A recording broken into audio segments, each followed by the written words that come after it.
अस्सलाम वालेकुम नाजरीन, आप देख रहे हैं INN चैनल। मैं हूं शेख अहमद अली। आज की खास बात में हम देखेंगे कई अहम कौमी और बैनुल-अक़वामी खबरें। Team India T20 world cup 2022 के फाइनल में नहीं पहुंची। एडिलेड में जुमेरात को खेले गए सेमीफाइनल मैच में इंग्लैंड ने इंडिया को 10 विकेट से हरा दिया। इंडिया ने 169 का टारगेट दिया था। इंग्लैंड के ओपनर्स ने 10 के रन रेट से 16वें ओवर में ये निशाना हासिल कर लिया। इंग्लिश ओपनर्स एलेक्स हेल्स ने 183 के स्ट्राइक रेट से 86 रन बनाए। कप्तान जोस बटलर ने 163 के स्ट्राइक रेट से 80 का स्कोर किया। दोनों ही बल्लेबाजों ने कोई गलती नहीं की और बड़ी ही आसानी से निशाना हासिल कर लिया। अब T20 वर्ल्ड कप का फाइनल पाकिस्तान और इंग्लैंड के बीच खेला जाएगा। मालदीव के माले शहर में जुमेरात को एक बिल्डिंग के गैरेज में आग लग गई। इस हादसे में 9 हिंदुस्तानियों समेत 11 लोगों की मौत हो गई। ये वाकया चाशुम्बा देर रात का बताया जा रहा है। जुमेरात की सुबह यानी आज आग पर काबू पाया गया, जिसके बाद ये जानकारी सामने आई। पुलिस ने कहा कि देर रात करीब 12:30 बजे हमें एक बिल्डिंग में आग लगने की खबर मिली। हम फौरी मौके पर पहुंचे। फायर टेंडर्स की गाड़ियां भी बुलाई गई। आग ग्राउंड फ्लोर पर बने गैरेज में लगी थी, जो काफी शदीद थी। इसकी लपटें पहली मंजिल तक पहुंच गई थी। देखते ही देखते पूरी इमारत जल गई। एक पुलिस अफसर ने कहा कि बिल्डिंग के फर्स्ट फ्लोर पर माइग्रेंट वर्कर्स रहते थे। सभी माइग्रेंट वर्कर्स हिंदुस्तान, बांग्लादेश और श्रीलंका के रहने वाले थे। हादसे में एक बांग्लादेशी माइग्रेंट की भी मौत हुई। इस इमारत में तीसरी बार आग लगी है। 2 महीने पहले भी वहां आग लगी थी। मालदीव नेशनल डिफेंस फोर्स की फायर एंड रेस्क्यू सर्विसेज के मुताबिक 28 लोगों को रेस्क्यू किया गया। 9 लोग अब भी लापता हैं। वहां कितने लोग थे इसकी जानकारी नहीं है। पुलिस ऑफिसर ने कहा कि फिलहाल आग लगने की वजह का पता नहीं चल सका। हालांकि गैरेज में कई तरह की गैस रखी हुई थी, जिसे शायद आग लगी हो। पुलिस इस मामले की जांच कर रही है। जांच के बाद ही आग लगने की असली वजह का पता चलेगा। एक फायर सर्विसेज के एहलकार ने कहा कि आग बहुत तेजी से फैली, लोगों को बचने का मौका ही नहीं मिला। बिल्डिंग के अंदर जाने वाले दरवाजे पर आग लगी हुई थी। हमारे लिए अंदर जाना मुश्किल हो रहा था, इसीलिए एक छोटी सी खिड़की से लोगों को बाहर निकाला गया। हम बिल्डिंग में मौजूद सभी लोगों को बचा नहीं पाए। उन्होंने कहा कि हमें फर्स्ट फ्लोर से 7 लोगों की लाशें मिली। 2 लोग जख्मी थे, उन्हें इलाज के लिए अस्पताल ले जाया गया। एक की रास्ते में मौत हो गई और दूसरे की इलाज के दौरान मौत हो गई। इसके बाद फायर सर्विसेज के पर्सनल ने 2 और लाशों को वहां खोजा। अब तक जुमला 11 लोगों की मौत हुई है, लेकिन मरने वालों की तादाद बढ़ सकती है।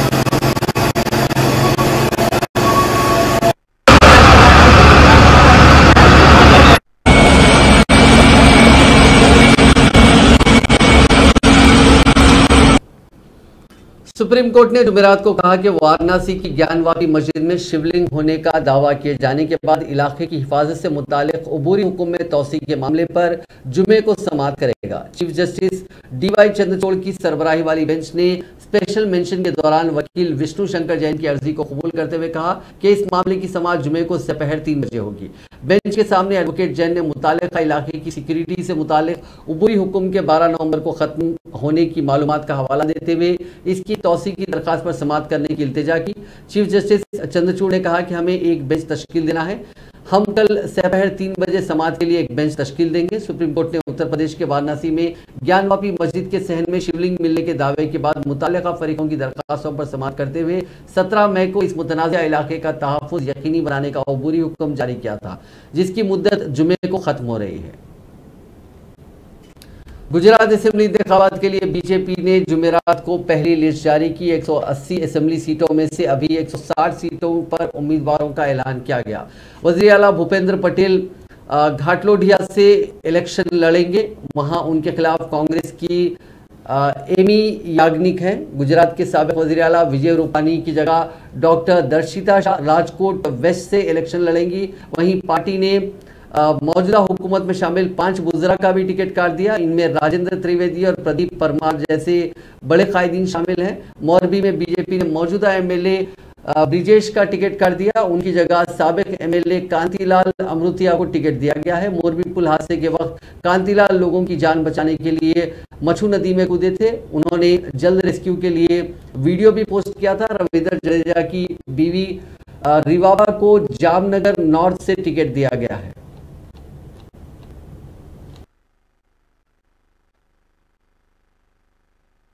विधानसभा नंबर 69 राजकोट पश्चिम डॉक्टर श्रीमती दर्शिता पारस शाह डॉक्टर हैं। विधानसभा नंबर 70 राजकोट दक्षिण श्री रमेश भाई विरजी भाई तिलारा। विधानसभा नंबर 71 राजकोट ग्रामीण, ये रिजर्व सीट है, अनुसूचित जनजाति श्रीमती बानूबेन मनोहर भाई बाबरिया। विधानसभा नंबर 72 जसधर श्री कुंवरजी भाई मोहन भाई बावलिया। विधानसभा नंबर 73 गोंडल श्रीमती गीताबा जयराज सिंह जाडेजा। विधानसभा नंबर 74 जेतपुर श्री जयेश भाई विठल भाई रादड़िया। विधानसभा नंबर 76 कालावाड़ रिजर्व सीट है, अनुसूचित जनजाति के लिए श्री मेघजी भाई अमरा भाई चावड़ा। विधानसभा नंबर 77 जामनगर ग्रामीण श्री राघवजी भाई हंसराज भाई पटेल। विधानसभा नंबर 78 जामनगर उत्तर श्रीमती रिवाबा रविंद्र सिंह जाडेजा। रिवाबा रविंद्र सिंह जाडेजा। विधानसभा नंबर 79 जामनगर दक्षिण श्री दिवेश रणछोड़ भाई अकबरी। विधानसभा नंबर 80 जामजोधपुर श्री चिमनबाई धर्मश्री भाई सापरिया। विधानसभा नंबर 82 द्वारिका श्री पब्बूबा वीरंभा माणेक। विधानसभा नंबर 83 पोरबंदर श्री बाबू भाई भीमा भाई बोखरिया। विधानसभा नंबर 85 माणावदर श्री मरकजी वज़ीर दाखिला अमित शाह ने आज बीजेपी के लिए हिमाचल प्रदेश में इंतखाबी मुहिम चलाई। इस दौरान उन्होंने एक बार फिर से कॉमन सिविल कोड का मुद्दा उठाया। उन्होंने कहा कि बीजेपी ने अपने इलेक्शन मैनिफेस्टो में कॉमन सिविल कोड का वादा किया है। हिमाचल में बीजेपी की हुकूमत बनते ही कॉमन सिविल कोड लेकर आएंगे। सेब की पैकेजिंग कैटेगरी में लगने वाले जीएसटी को 12% तक महदूद किया जाएगा।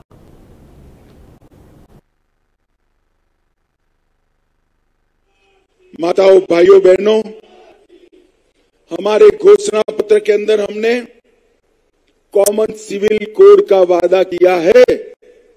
भारतीय जनता पार्टी बनते ही, सरकार बनते ही कॉमन सिविल कोड पूरे हिमाचल में लागू पड़ जाएगा।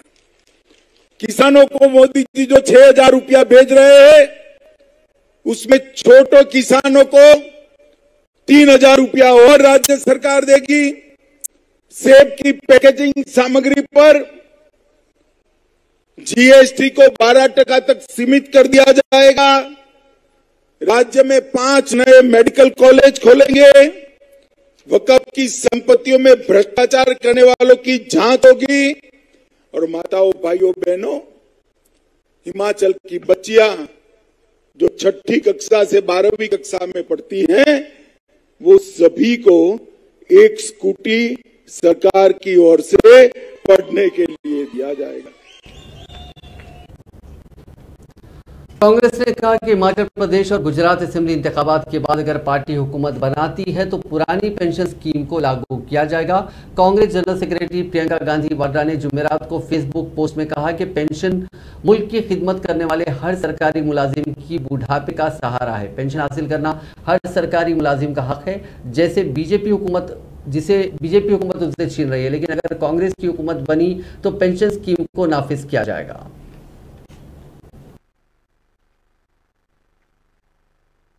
पिछले 5 सालों की स्थिति देखिए।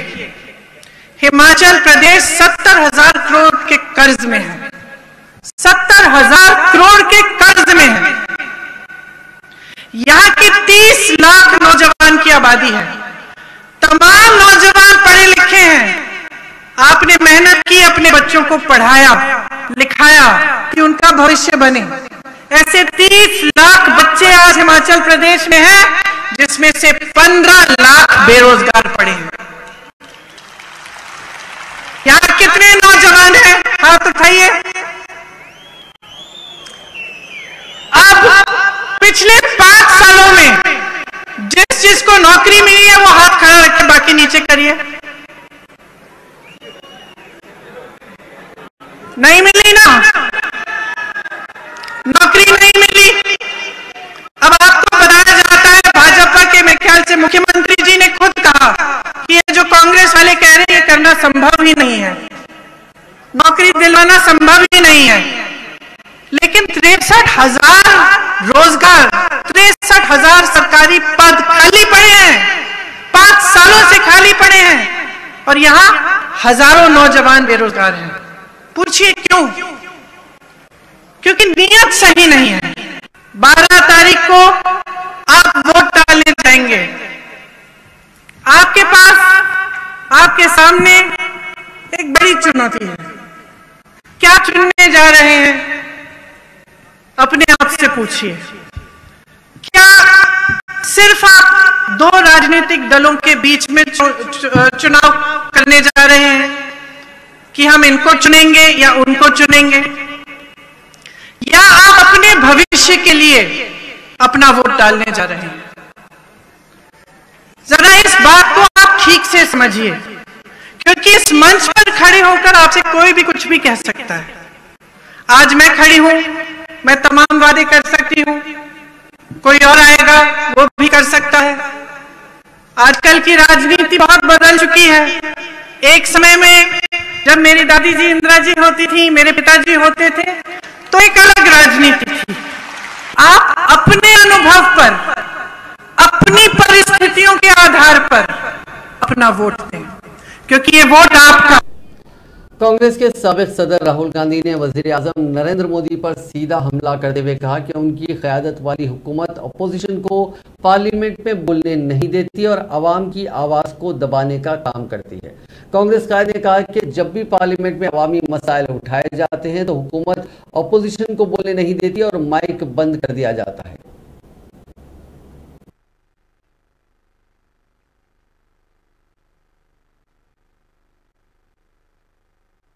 मीडिया वाले हमारी बात ना उठाएं, पार्लियामेंट में हम बात रखते हैं तो देखो क्या करते हैं, माइक ऑफ कर देते हैं।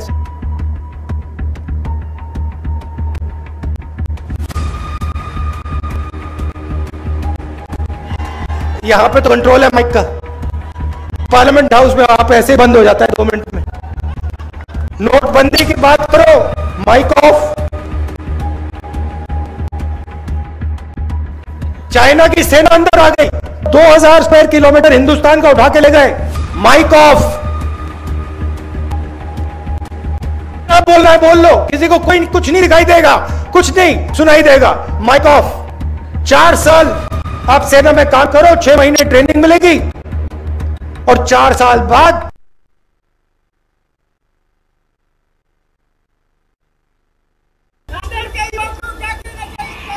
डरो मत, किसी चीज से डरो मत। मैं नरेंद्र मोदी की बात नहीं कर रहा हूं, मैं आरएसएस की बात नहीं कर रहा हूं। जिंदगी में किसी चीज से डरो मत, कभी नहीं डरो। और दूसरी बात सुनो, अगर डरोगे नहीं तो किसी से नफरत करोगे नहीं, हो ही नहीं सकता। तो अपने दिल में से डर को निकाल दो, और जो ये देश है इसमें नफरत मत फैलाओ, इसमें भाईचारा और प्यार फैलाओ। देशभक्ति करनी है, देशभक्ति देश को बांटने से नहीं होती। एक तरफ झंडे को सलूट मारा, दूसरी तरफ एक भाई को दूसरे भाई से लड़ा दिया, ये देशभक्ति नहीं है, ये देश को कमजोर करने का काम है। नांदेड़ महाराष्ट्र हिंदुस्तान के युवा से मेरा एक ही मैसेज है, डरो मत और नफरत को अपने दिल से मिटा दो। और कांग्रेस लीडर राहुल गांधी ने जुमेरात को महाराष्ट्र के नांदेड़ जिले के कपसी गुम्फा से अपनी भारत जोड़ो यात्रा का आगाज किया। यात्रा में समाज के तमाम तबकों के लोग हिस्सा ले रहे हैं और यात्रा को जबरदस्त पजीराई मिल रही है। राहुल गांधी कृष्णानूर MIDC इलाके में रात गुजारने के बाद नांदेड़ के चंदसिंह पहुंचेंगे और फिर महती फाटा, मारतला, काकुंडी, जवाहर नगर और तुम्पा फाटा की तरफ रवाना होंगे। राहुल गांधी ने आज शाम वो नांदेड़ शहर पहुंचे, जहां उन्होंने एक जलसे आम से खिताब किया।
दिल्ली शराब घोटाला मामले में एनफोर्समेंट डायरेक्टरेट ने 2 लोगों को गिरफ्तार किया। गिरफ्तार किए गए मुलजिमीन में औरोबिंदो फार्मा के चीफ शरद रेड्डी और विनय बाबू का नाम शामिल है। ये दोनों हैदराबाद की टॉप फार्मा कंपनी के कारोबारी हैं। इस मामले में अब तक 4 लोगों की गिरफ्तारी हो चुकी है। इससे पहले CBI ने आम आदमी पार्टी के कारकुन और एक मीडिया कंपनी के साबिक CEO विजय कुमार को हैदराबाद के कारोबारी अभिषेक बोयनपल्ली के साथ गिरफ्तार किया था। इससे पहले मामले में CBI ने 17 अगस्त को 3 लोगों के खिलाफ केस दर्ज किया था।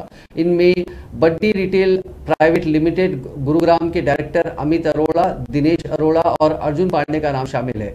इन सभी को दिल्ली के वजीर मनीष सिसोदिया का करीबी बताया जाता है। CBI के मुताबिक राधा इंडस्ट्रीज के डायरेक्टर दिनेश अरोड़ा ने इंडो सिप्रिस के समीर महेंद्रू से 1 करोड़ रुपए लिए थे। वहीं इस मामले में बिजनेसमैन दिनेश अरोड़ा को सरकारी गवाह बनाया गया है।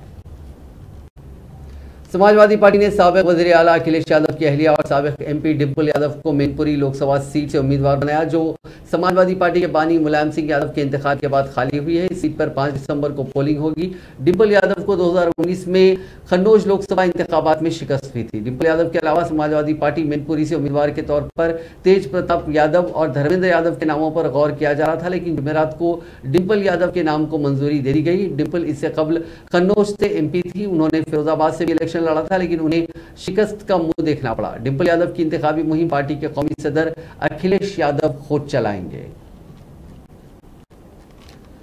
बिहार के साबिक वजीर आला और RJD सुप्रीमो लालू प्रसाद यादव की सिंगापुर में गुर्दे की पेवंदकारी यानी ट्रांसप्लांटेशन होगा। उनकी बेटी रोहिणी आचार्य लालू को गुर्दा डोनेट करेंगी। लालू यादव इस वक्त दिल्ली में है और जल्दी सिंगापुर रवाना होने वाले हैं। उनके गुर्दे की पेवंदकारी इसी महीने अंजाम दी जाएगी। ख्याल रहे कि डॉक्टरों से चेकअप करवाने के बाद लालू यादव गुज़िश्ता महीने सिंगापुर से वतन लौट आए थे। रिपोर्ट्स में दावा किया जा रहा है कि सिंगापुर के डॉक्टरों ने लालू यादव के गुर्दे की पेवंदकारी की इजाजत दे दी है। लालू की बेटी रोहिणी आचार्य उन्हें गुर्दा अतिया करेंगी। रोहिणी अपने शोहर के साथ सिंगापुर में रहती हैं। पिछले महीने जब लालू यादव डॉक्टर से मिलने सिंगापुर गए थे तो रोहिणी के घर ठहरे थे। RJD सुप्रीमो गुर्दे और दिल की बीमारियों समेत कई दीगर अमराज में मुब्तला हैं। मुंबई के आर्थर रोड जेल से बाहर आने के बाद शिवसेना एमपी संजय रावत के तेवर थोड़े बदले से नजर आ रहे हैं। जुमेरात को संजय रावत ने महाराष्ट्र में नई हुकूमत के कामकाज की तारीफ की। इस दौरान उन्होंने वजीर आजम नरेंद्र मोदी और वजीर दाखिला अमित शाह से मिलने की भी ख्वाहिश जाहिर की। रावत ने कहा कि मैं दिल्ली में जाकर वजीर आजम और वजीर दाखिला से भी मिलूंगा। उन्होंने ये भी कहा कि अगले 2-3 दिनों में देवेंद्र फडणवीस से भी मुलाकात करेंगे। एक दिन पहले पात्रा चाल घोटाला मामले में मुंबई की पीएमएलए कोर्ट से संजय रावत को जमानत मिली थी।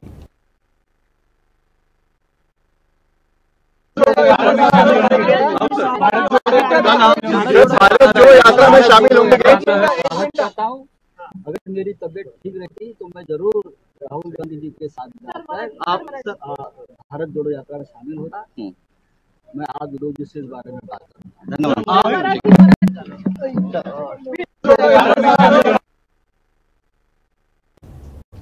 समाजी कारकुन और भीमा कोरेगांव मामले में मुलजिम गौतम नौलखा को सुप्रीम कोर्ट से राहत हासिल हुई है। अदालत उस्मा ने उनकी सेहत और ज़ईफुल उम्र के पेश नज़र उन्हें हाउस अरेस्ट रखने का हुक्म दिया। नौलखा ने अदालत उस्मा से अपील की थी कि उन्हें तिजोला जेल महाराष्ट्र में अदालती तहवील में रखने के बजाय खाना नजरबंद रखा जाए। मरकज की बीजेपी हुकूमत ने टीवी चैनलों की नशरियात के लिए नए गाइडलाइंस जारी किए हैं। जारी करदा नए गाइडलाइंस के मुताबिक अब टीवी चैनल पर 30 मिनट तक कौमी मफाद और अवामी दिलचस्पी का मवाद दिखाना लाजमी करार दिया गया। मरकजी काबीना ने टेलीविजन चैनल्स को अपलिंक और डाउनलिंक करने के गाइडलाइंस को मंजूरी दी है। इसी मुनासिबत से ये गाइडलाइंस जारी किए गए हैं। नए हिदायत के मुताबिक अब अवामी खिदमत और कौमी मफाद से मुतालिक प्रोग्राम नशर करने के लिए रोज़ाना कम से कम 30 मिनट देना लाजमी होगा। इस तरह का मवाद बनाने के लिए चैनल्स को 8 थीम दी गई हैं। हुकूमत की तरफ से जारी करदा इन नए गाइडलाइंस को 9 नवंबर 2022 से नाफिज किया गया है। वजारत इत्तलात और नशरियात के मुताबिक चैनल्स को इस तरह के प्रोग्रामों का तस्वुर और प्रोड्यूस करने के लिए वक्त दिया जाएगा। हुकूमत ने नए गाइडलाइंस के पीछे दलील भी दी। हुकूमत के मुताबिक एयर व्यूज पब्लिक प्रॉपर्टी है और उन्हें माशरे के बेहतरीन मफाद में इस्तेमाल करने की ज़रूरत है।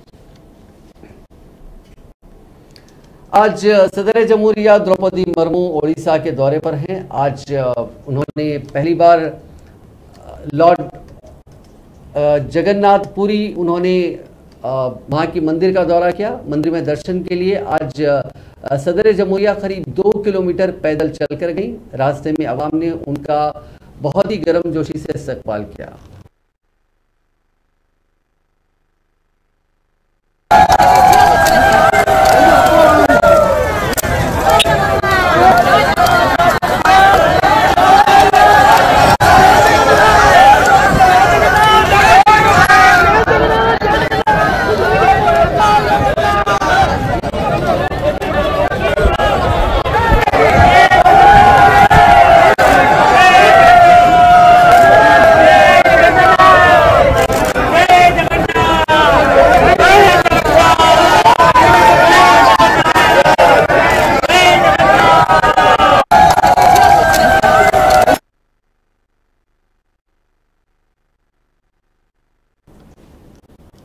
पुलिस ने चंबल के बदनाम इनामी डकैत गुड्डा गुज्जर को शॉर्ट इनकाउंटर में गिरफ्तार कर लिया। मुठभेड़ में दोनों जानिब से 100 गोलियां चली। ये मुठभेड़ 4 मई की रात 8 बजे ग्वालियर से 40 किलोमीटर दूर जंगल में हुई। डकैत गुज्जर के पैर पर गोली लगी थी। इसके बाद भी फायरिंग वो करता रहा।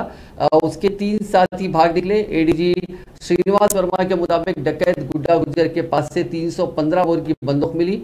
गुज्जर पर 3 कत्ल 5 इक़दाम कत्ल के मामले दर्ज हैं। 28 से 30 डकैती के मामले भी दर्ज हैं। डकैत गुड्डा करीब 15 दिन पहले तब बहस में आया था जब उसने लोगों को चांचोला गांव खाली कर भाग जाने की धमकी दी थी। इसके बाद वज़ीर आला शिवराज सिंह चौहान ने कहा था कि डकैत गुड्डा गुज्जर की वजह से रियासत की इमेज खराब हो रही है, उसका फौरी सफाया करो। इसके बाद से ही पुलिस उसे सर्च कर रही थी। इस पर 60,000 रुपये का इनाम था। श्री गुरु ग्रंथ साहिब की बेअदबी केस के मुलजिम डेरा प्रेमी प्रदीप सिंह को जुमेरात के रोज पंजाब के फरीदकोट में गोली मारकर कत्ल कर दिया गया। प्रदीप को उस वक्त निशाना बनाया गया जब वो अपनी डायरी खोल रहा था। 2 मोटरसाइकिल सवार 5 बदमाशों ने उन पर कई गोलियां चलाई। इस मामले में गनमैन समेत 3 लोग जख्मी हो गए। इनके पास से इनमें पास का एक दुकानदार भी शामिल था। उधर इस कत्ल की जिम्मेदारी गैंगस्टर गोल्डी बराड़ ने ली। गोल्डी बराड़ पंजाबी सिंगर सिद्धू मूसेवाला के कत्ल का मास्टरमाइंड माना जाता है।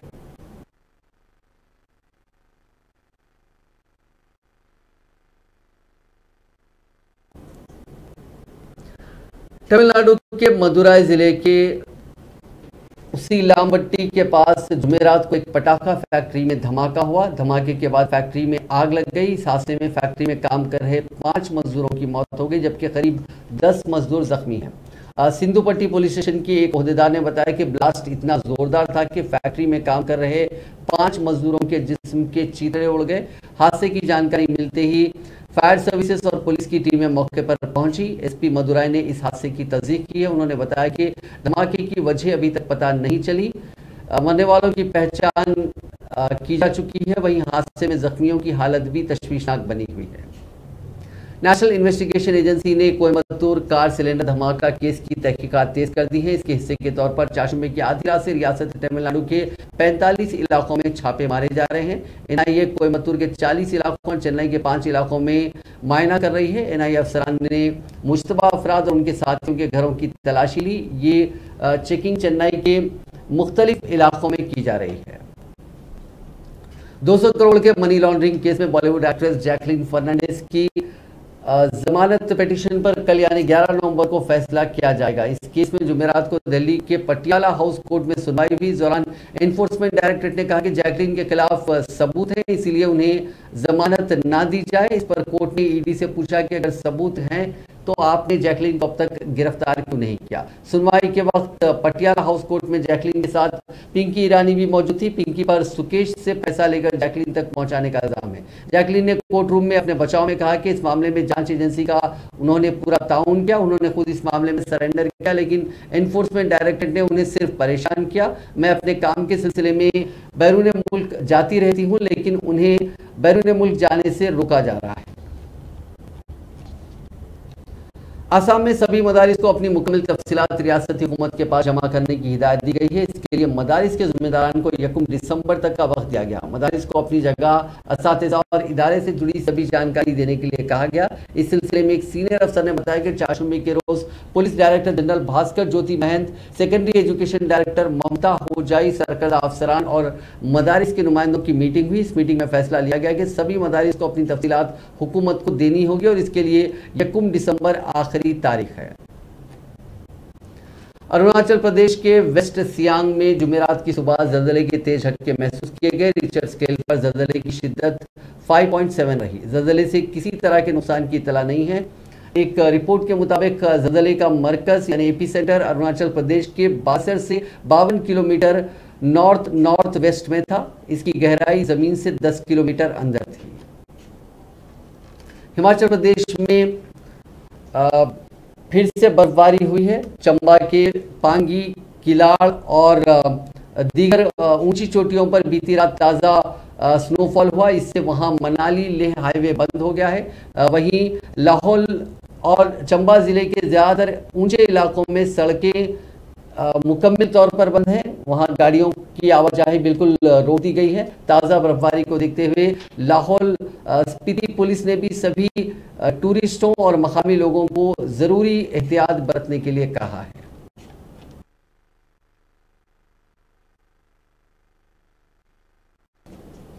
ब्रिटेन के किंग चार्ल्स III पर यॉर्कशायर में अंडे फेंके गए। पुलिस ने ऐसा करने वाले 23 साल के शख्स को गिरफ्तार कर लिया। किंग और क्वीन कंसोर्ट कैमिला एक प्रोग्राम में शामिल होने के लिए 2 रोजा दौरे पर नॉर्थ इंग्लैंड के यॉर्कशायर पहुंचे थे। वहां मुजाहरा कर रहे एक नौजवान ने उन पर अंडे फेंक दिए। एक पुलिस अफसर ने कहा कि किंग और क्वीन मिकेलगेट बार पर लोगों से बातचीत कर रहे थे।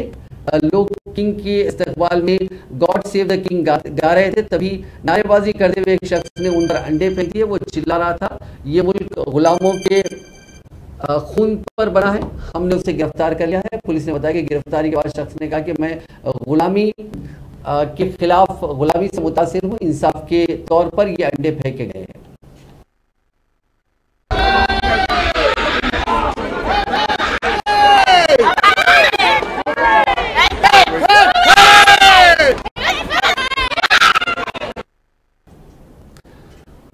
अमेरिका की डेमोक्रेटिक पार्टी की उम्मीदवार 23 साल हिंदुस्तानी नस्ल अमेरिकी मुस्लिम खातून नबीला सैयद ने अमेरिका के वसत मुद्दती इंतखाबात में नुमायां कामयाबी हासिल की। नबीला ने अमेरिका में इलिनॉय रियासती मुखन्ना की 51वें हाउस डिस्ट्रिक्ट के लिए इलेक्शन जीतने वाली सबसे कम उम्र नुमाइंदे के तौर पर तारीख रकम की है। नबीला ने चाशुंबे को ट्विटर पर डेमोक्रेटिक पार्टी के नुमाइंदे के तौर पर जनरल असेंबली के लिए मुंतखब होने की खबर शेयर की।